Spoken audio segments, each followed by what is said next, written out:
कुछ वक्त अॻु कलाम गायो उन ते वॾो माधान मतो सॼे मुल्क में कुफर जूं फतवाऊं लॻियूं, पर हक़ीक़त इहा आहे हुन में कलाम जेको बि आहे उहो सच ते मुबनी आहे, सच आहे। भिटाई साईं फरमायो त अॻियो काओ कच माणकनि मोट थी, पले पायो सच आछींदे लॼ मरां।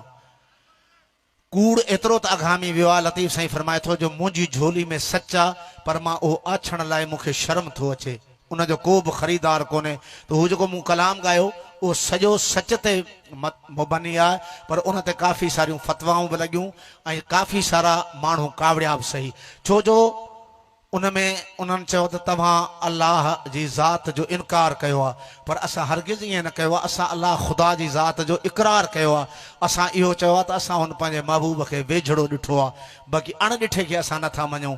हाणे हक़ीक़त इहा आहे त अणॾिठे अल्लाह जा 360 बुत काबतुल्लाह में बि रखियल हुआ। सभिनी दोस्तनि पढ़ियो बि हूंदो, ख़बर बि हूंदी, जेके हज़रत इब्राहिम भॻा हुआ।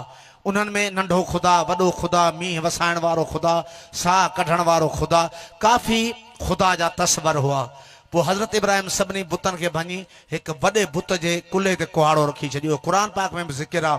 पोइ जॾहिं उतां जा काफ़र हुआ उहे कावड़िजी विया त हिन ख़ुदानि जी बेहुरमती कंहिं कई आहे, त हज़रत इब्राहिम ते उन्हनि जो शक हो। जेॾी महिल इब्राहिम वटि आया, इब्राहिम चयो त बाबा पेरो खणो, जॾहिं पेरो वञे त उनखे पकड़ियो, ॾिठो त वॾे ख़ुदा जे कुल्हे ते कुहाड़ो पियो आहे। चयूं बाबा इन बुत भॻवान, त उन्हनि जो यार बुत कीअं जेको आहे सो कुहाड़े सां भञंदो। पोइ उन इब्राहिम खे मच में विधो, ऐं तव्हांखे सॼी ख़बर बि हूंदी त अणॾिठे अल्लाह खे जा तस्वर मुख़्तलिफ़ आहिनि। हिंदुनि वटि ख़ुदा जो तस्वर पंहिंजो आहे, यहूदियुनि वटि पंहिंजो आहे, ईसाइनि वटि पंहिंजो आहे, सभिनी वटि ख़ुदा जो तस्वर पंहिंजो आहे।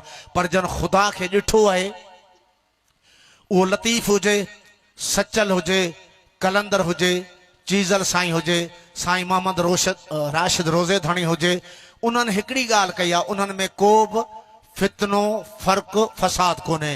तव्हां सभिनी दरवेशनि खे वञी पढ़ो, सभिनी जी साॻी ॻाल्हि आहे, इन्हनि ख़ुदा खे ॾिठो आहे।